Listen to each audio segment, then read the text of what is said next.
subject of hostile activities. And if some legislatures had their way, there'd be off-track betting sites and slot machines on every street corner under every don't walk sign. There'd be a slot machine there. Right, and these are destructive industries that prey on people's weakness. At the same time, at a state level, we face the fact that folks who embrace cannabis as an alternative method or a replacement method for pain management are forced to pay every single penny on their own, yet we surround and support outside industries who inflict opioid addiction onto the state, and we embrace them through our state-funded Medicaid, Medicare, and healthcare system. So it's the hypocrisy and let's be blunt, the sheer stupidity really know no bounds, do they?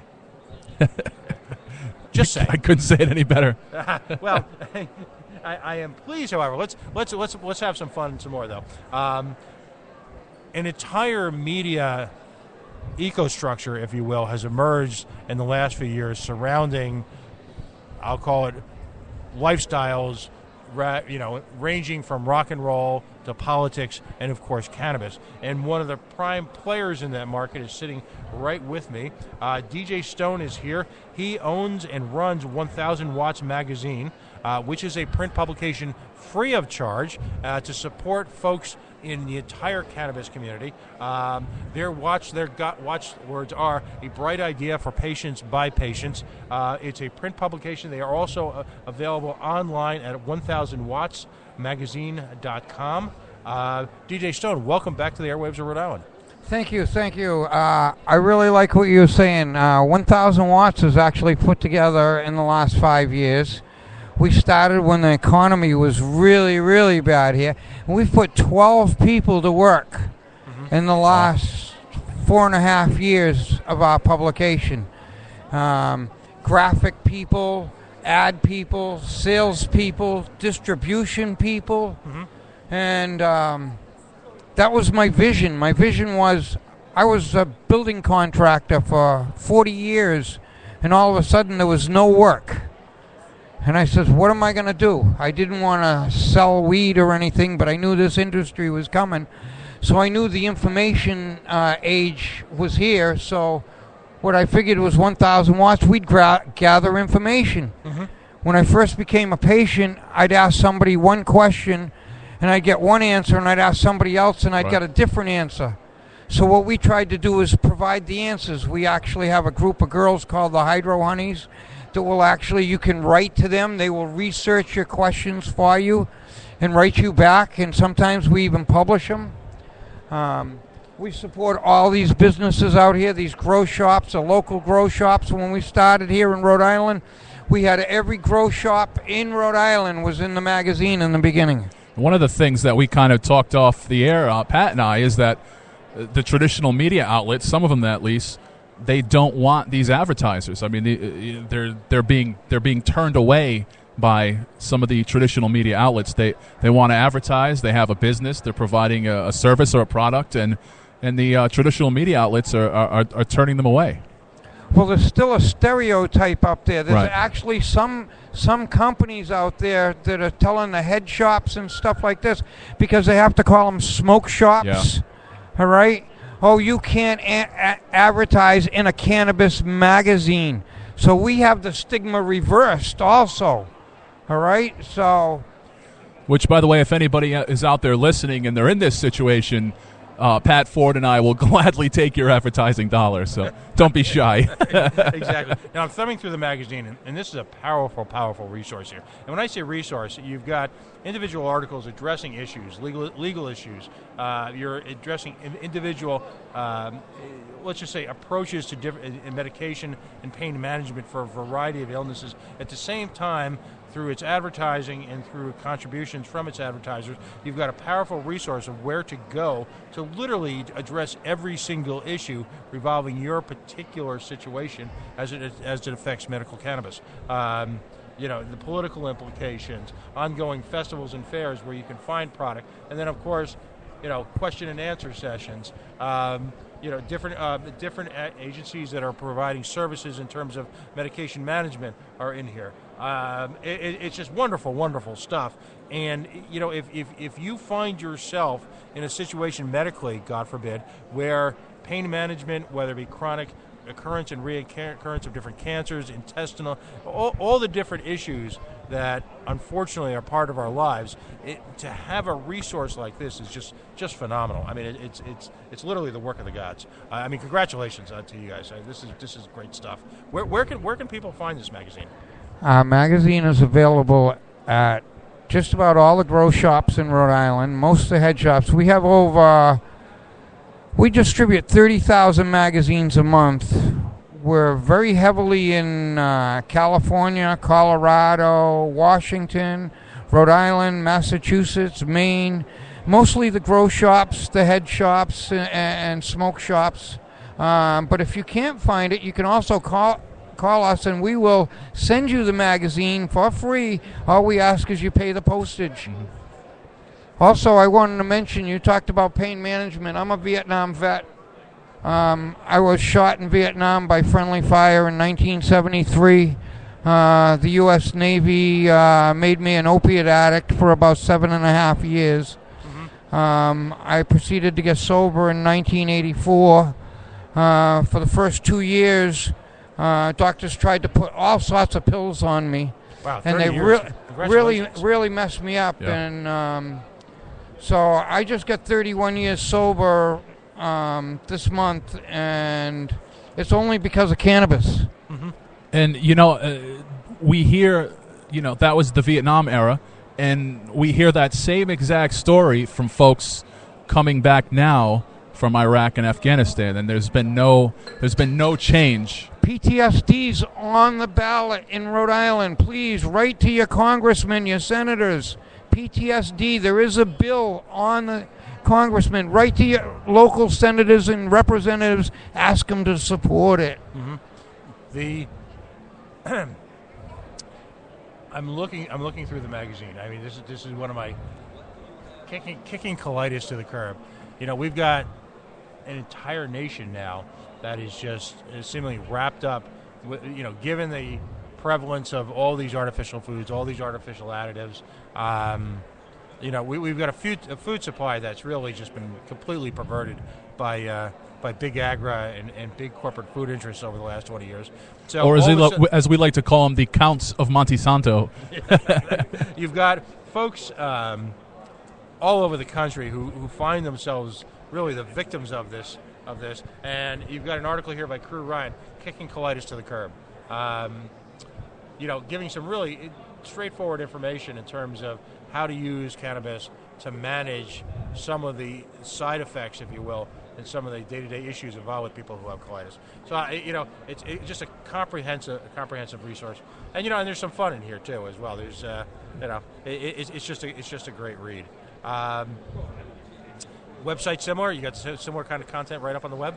Yes, and also we have pictures, connections to other websites for resources. Also, you mentioned colitis. I just did a story. There's a fellow out in Seattle, Washington, named Matt Gordon, and he's invented a strain that is being used right now for Alzheimer's. All right? We are the generation of Alzheimer's. Right. This is a special strain. It's supposed to improve memory. Now, all those people that go out and stereotype us, people that smoke cannabis and say, oh, they got short-term memory loss.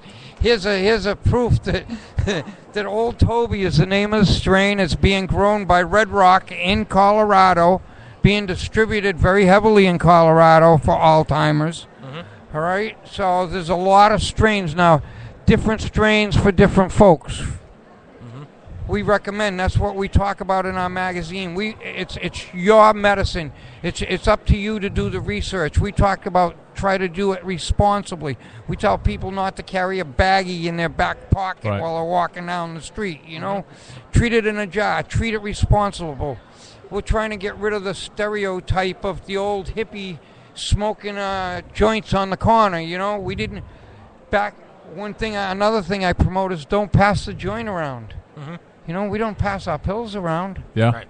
So we're trying to give cannabis the respect it deserves. That's what 1,000 Watts is really about. Teaching people this medicine's been used for over 2,500 years. All right, the Chinese have what they call 10 imperial herbs. The imperial herbs are the top of all their herbs. They have thousands and thousands, but they only have 10 imperial herbs. And cannabis is in the top 5. They've used it for many years. They use it from extracts. They extract it for skin cancer. When I first came to Rhode Island, my friend was treating his aunt, with skin cancer. She went to the doctor, and the doctors were amazed. The skin cancer was gone. Making a salve. Nobody was smoking cannabis. They're making a salve out of the plant. Yeah. So that's what we're trying to educate people. It's not just about smoking that bag of weed anymore. Right. I love the T-shirts you guys are wearing today at the convention. Medical marijuana patients are not criminals. Do you think Rhode Island, forget about, there's 2 Rhode Islands, if you will. There's what I call the 1% of Rhode Island is political Rhode Island, the elite who think they run the state, who occupy high positions of power in both the legislature, the judiciary, the governor, people like that. And then there's us. Do you think amongst us, whether, the tide has finally turned? That yes. People understand it yes. now? Every day I wear this into stores. I wear these shirts in there. I'm always having people. It starts conversation. Right. One of the girls that was working for us, she wanted to get she was trying to raise billboard money. Just say cannabis, talk about it. Because that's what we need to do. We need to start talking about it mainstream. And people are doing it. Wherever I go, oh, my uncle's a patient, my aunt's a patient, oh, my cousin has cancer. People are starting to talk about it. It's open now. Right. So it's... Well, and it's publications like yourself, the internet, and political forums that are run by the people where we've decided that we just no longer trust government to guide us and to be the sole purveyor of what's good for us. We realize they failed us miserably, and at this point we have to take power into our own hands. We have to control our own lives, and we have to control our own destiny. And if that sounds cliched, but on day-to-day lifestyle issues like this, like medical cannabis, it's a powerful way to take control of your own life. And it's just time for Rhode Islanders to do that. Because if we wait the fuck around for these assholes to actually get some religion and do things for the sake of doing it, we're fucked. And the medical programs, we need these medical programs. We don't want full legalization until we get these medical programs in place. Because what's going to happen is, like in Seattle, Washington, the patients are all getting wiped out now. They're changing all the laws because they went legalized. So there's no special care for the patients. And that's what it's all about. This is a medicine. Sure, a lot of people can use it for recreational. It's a lot safer than alcohol. But first, we got to think of the patients first. There's people out there with epilepsy that need CBD strains. So what do the people do? They go out and make fake hemp CBD and try selling it to these patients and telling them this is CBD medicine, it's going to help you. Well, fake hemp CBD is not the same as cannabis CBD. Right. And it doesn't affect all the patients. Although it will help some, it's not what patients really need. Right. So there's a lot of false marketing going on out there too. So we gotta be there, and we gotta keep policing this industry too. Right. Fair enough. Well said. Well, again, I want to thank you for joining us. I've got DJ Stone here from 1000 Watts magazine. If you didn't catch the beginning of the interview, let me tell you exactly where to find that. Grow shops across Rhode Island, head shops across this region, as well as on the web at 1000 Watts. It's 1000 WATTS magazine.com. It is a free publication that benefits both members of people supporting and research around the cannabis community. It's a wonderful resource. I think we should get it to everyone's attention. Thank you so much for coming on. Thank you, sir.